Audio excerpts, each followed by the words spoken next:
ये पिछली दफा हमने हरियाणा के कुल 1000 एकड़ के अंदर 70-75% तक जो मरगोजा है उसका बहुत ही बढ़िया ढंग से नियंत्रण भी कराया है और बहुत ही लाजवाब रिजल्ट मरगोजा रोकने के लिए हम लोगों को मिले हैं। आगे बारिशें कम है, आगे जो टेम्परेचर रहेगा वो ज्यादा रहेगा। आपका जो मार्च तक का समय है, अक्टूबर, नवंबर, दिसंबर, जनवरी, फरवरी और मार्च, ये जो 6 महीने रहेंगे इसमें सर्दियां ऑटोमेटिक कम रहेगी। पाले की जो मार है वो किसान भाइयों को अब की बार फसलों में देखने को नहीं मिलेगी। नमस्कार किसान साथियों, मैं राकेश तंवर दोबारा आपके इस YouTube चैनल के ऊपर आप सारे किसान भाइयों का स्वागत करता हूं। ये जो वीडियो रहेगा ये वीडियो है मुख्यतः अपनी आने वाली जो फसल है सरसों और चना उसके बारे में। जो अभी तक का अपना ये साल 2023 गया है उसमें हमने मार्च या अप्रैल के महीने में ही बता दिया था कि ये जो साल 2023 है ये काल का समय है, यानी एल नीनो का साल है। अगस्त और सितंबर का जो महीना आप सारे किसान भाइयों ने उत्तरी भारत यानी हरियाणा, पंजाब और राजस्थान के अंदर जो देखा, बहुत ही कम बारिश जो है हरियाणा, पंजाब और राजस्थान के अंदर रिकॉर्ड की गई, जिसकी वजह से बहुत सारे किसान भाइयों को नुकसान हुआ। खास करके धान की खेती के अंदर जिनके पास पानी के बढ़िया संसाधन नहीं थे, और बीच बीच में जुलाई का जो महीना था उसमें ज़्यादा बारिशें रहने की वजह से बीटी कॉटन की खेती करने वाले जो किसान भाई थे उनको भी गुलाबी सुंडी जो है उसकी वजह से और टिंडा गलन की जो समस्या है उसकी वजह से काफ़ी ज़्यादा जो नुकसान है वो देखने को इस बार मिला। लेकिन अभी जो अपनी आने वाली फसल है किसान भाइयों, सरसों और चना और गेहूं, इसके लिए मौसम आपका मार्च के महीने तक कैसा रहेगा, इस चीज़ का अगर आपको समय पे अगर पता होगा तो आप अपनी खेती के लिए एक बढ़िया डिसीजन जो है ले सकते हैं और आने वाली जो फसलें हैं उनकी अच्छा सिलेक्शन करके, मौसम के मुताबिक सिलेक्शन करके आप उनकी बढ़िया पैदावार जो है वो ले सकते हैं। सबसे पहला तो ये कि सरसों की खेती करने वाले किसान भाइयों के लिए गुड न्यूज़ है कि ये जो साल 2023 है इसके अंदर पाले की जो मार है जो पिछली दफ़ा जनवरी के महीने में किसान भाइयों को देखने को मिली वो इस बार के लिए नहीं है।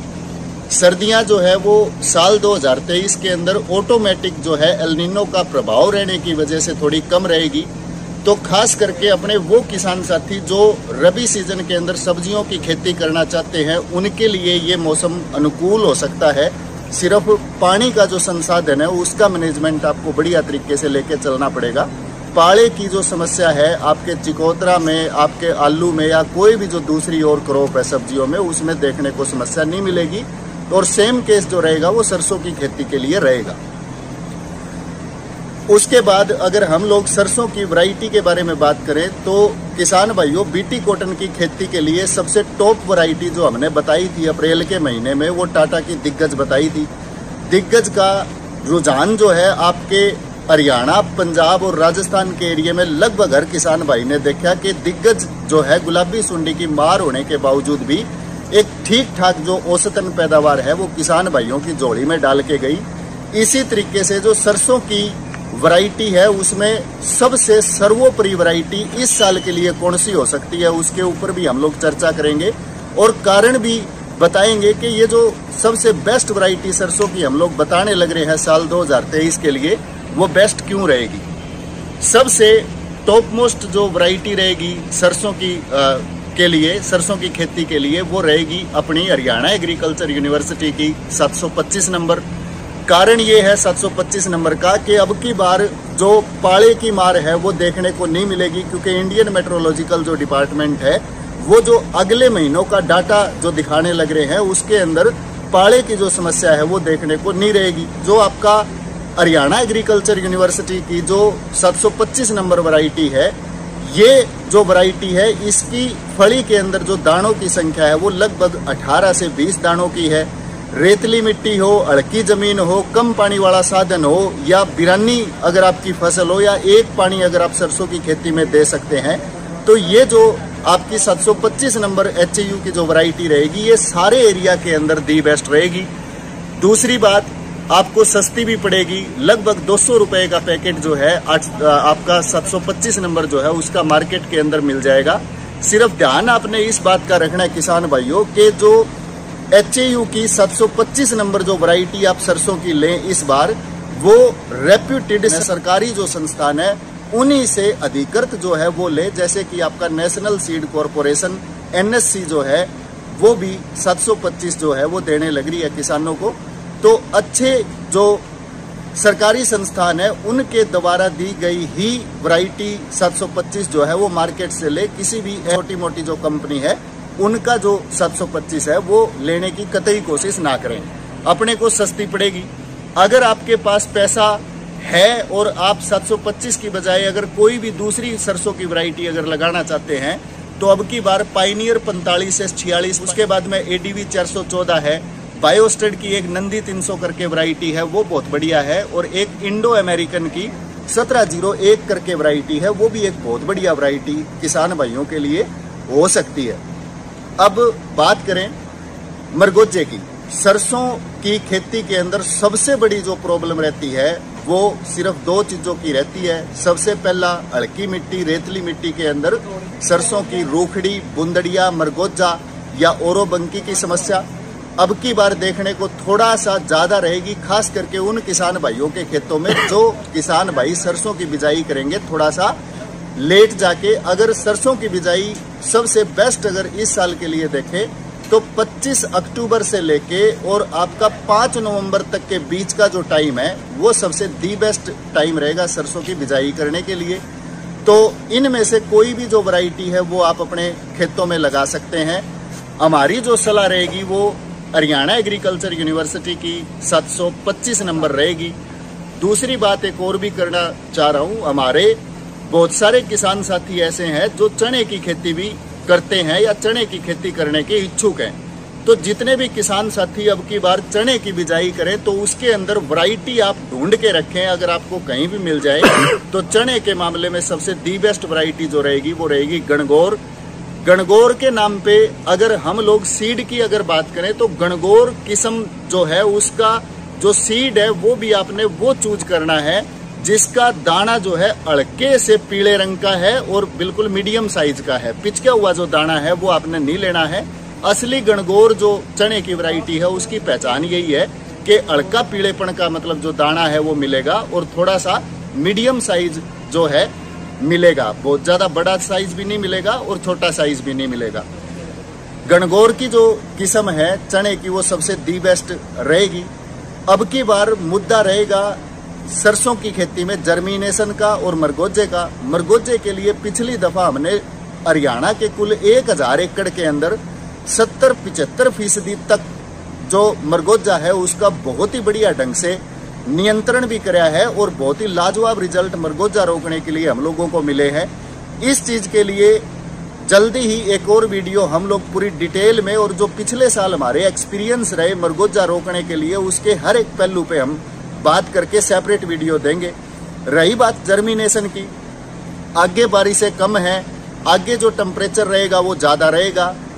आपका जो मार्च तक का समय है, अक्टूबर, नवंबर, दिसंबर, जनवरी, फरवरी और मार्च, ये जो 6 महीने रहेंगे इसमें सर्दियां ऑटोमेटिक कम रहेगी। पाले की जो मार है वो किसान भाइयों को अब की बार फसलों में देखने को नहीं मिलेगी। लेकिन जो बड़ा मुद्दा बन सकता है, क्योंकि बहुत सारे किसान भाई ऐसे हैं जिनके पास पानी के साधन नहीं है, जो आज भी बारिश की बाट में बैठे हैं। लगभग पूरे हरियाणा के अंदर कल रात में भी बारिश थी, कहीं पे 3 आंगल है, कहीं पे 4 आंगल है, कहीं पे 5 आंगल है। तो जितने भी किसान भाइयों ने अपना खाद वगैरह बीज रखी है और सुहागा मार रखा है और बारिश की बाट में है, जो नमी की ट्राई में है कि बारिश आए तो थोड़ी नमी बने और सरसों की बिजाई करूं, उन किसान भाइयों के लिए स्पेशली मैं एक चीज रिकमेंड करना चाहता हूं कि 21 तारीख से पहले सरसों की बिजाई ना करें, क्योंकि लगातार 3 जो वेस्टर्न डिस्टर्बेंस है वो एक एक करके आने लग रहे हैं। पहला 9 तारीख को आया, उसके बाद में कल आया और एक फिर अभी 18 तारीख को और वेस्टर्न डिस्टर्बेंस जो है वो बता रखा है। 25 तारीख के आसपास ही आप सरसों की बिजाई करें और जर्मिनेशन जितना बेहतरीन तरीके से आप सरसों की खेती में अब की बार ले पाएंगे, उतनी ही बढ़िया पैदावार जो है आपको आने वाले समय में देखने को मिलेगी। जर्मिनेशन को बेहतर करने के लिए सरसों में मैं आपको रिकमेंड करना चाहूंगा कि जो आप लास्ट बान करो बिजाई करने से पहले, उस बान से पहले जाइटोनिक नर्सरी किट 2 किलो प्रति 10 से 15 किलो सड़ी गली गोबर की खाद के अंदर अच्छे तरीके से मिलाएं और अच्छे तरीके से गोबर की खाद मिलाने के बाद उसको खेत के अंदर छिट्टा लगा दें और उसके बाद जमीन को रोटोवेट करें या जमीन में बांध करके फिर बिजाई करें। अगर आपने 600 रुपए जाइटोनिक नर्सरी किट 2 किलो 1 एकड़ के अगर आपने लगा दिए तो जर्मिनेशन की जो आप देखेंगे आपके सरसों की खेती में या चने की खेती में या आगे गेहूं की खेती में भी, तो जो जर्मिनेशन आपको मिलेगा वो बहुत ही शानदार जर्मिनेशन मिलेगा। और आगे टेम्परेचर ज्यादा रहेगा तो जो किसान साथी जर्मिनेशन की स्टेज पे अब की बार जीत जाएगा वो सरसों की पैदावार में डंका बजा देगा, पैदावार जो है वो बढ़िया अब की बार ले जाएगा। एक गुड न्यूज सरसों की खेती के लिए और है किसान भाइयों, हर साल जो तना गलन की शिकायत है, स्क्लेरोटिनिया स्टेम रोट की जो शिकायत है वो सरसों की खेती में देखने को मिलती है। चूंकि अब की बार जो टेम्परेचर है वो ज्यादा रहेगा, बारिशें आगे कम रहेगी, तो उसकी वजह से जो आपका स्क्लेरोटिनिया स्टेम रोट की जो समस्या है, जो सरसों के उखेड़े की समस्या है, वो इस साल 2023 में किसान भाइयों को देखने के लिए कम मिलेगी। अगर हमारी ये वीडियो आपको अच्छी लगी तो आप इसको अन्य जो किसान साथी है उन तक शेयर भी कर सकते हैं। आज हम लोग गिगनाऊ के अंदर है जो सेंटर ऑफ एक्सीलेंस है और कृषि मंत्री जेपी दलाल जी की एक बहुत ही बेहतरीन पहल जो है हिसार और आपका भिवानी डिस्ट्रिक्ट के जो किसान साथी है, क्योंकि उनके अप्रोच में है गिगनाऊ, तो उनके लिए एक बेहतरीन जो पहल है वो कृषि मंत्री जेपी दलाल जी ने करी है, जिन्होंने सेंटर ऑफ एक्सीलेंस जो है वो इस्टेब्लिश कराया है गिगनाऊ में।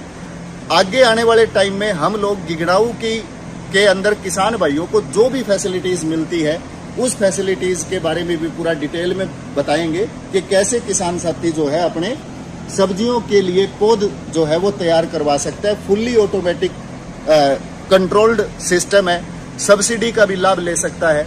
तो आगे जो हमारी वीडियो रहेगी उसमें हम लोग सेंटर ऑफ एक्सीलेंस गिगनाऊ जो है उसमें किसानों को क्या क्या फायदे मिल सकते हैं उस चीज के बारे में भी बताएंगे। हमारे साथ इतने लंबे समय तक बने रहने के लिए आपका बहुत बहुत धन्यवाद। जय हिंद, जय भारत, जय किसान।